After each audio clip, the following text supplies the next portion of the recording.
手上的空白签纸祈求后放入水中，字就慢慢的浮现出来。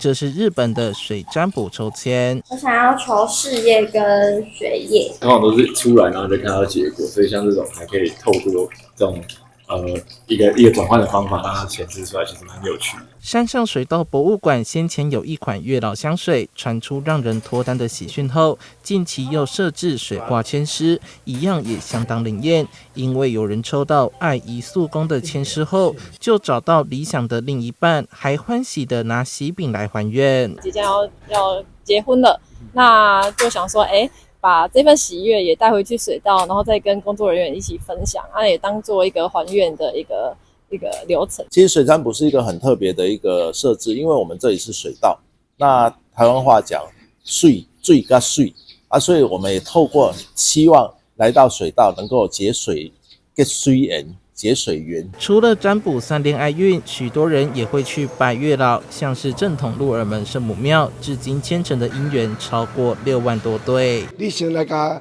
点一支香，来甲参拜，参拜完的时阵，将你的生时八字，甲你的这个住所，甲讲好势，你要求的这个事迹，甲讲安尼了，你较甲跋杯，然后一杯。你会当甲讨迄个姻缘带。其实不只找对象才能来拜月老，求贵人、仕途顺利等人世间的缘分都有管，只要心诚则灵，就有好姻缘。记者生活台谈的报道。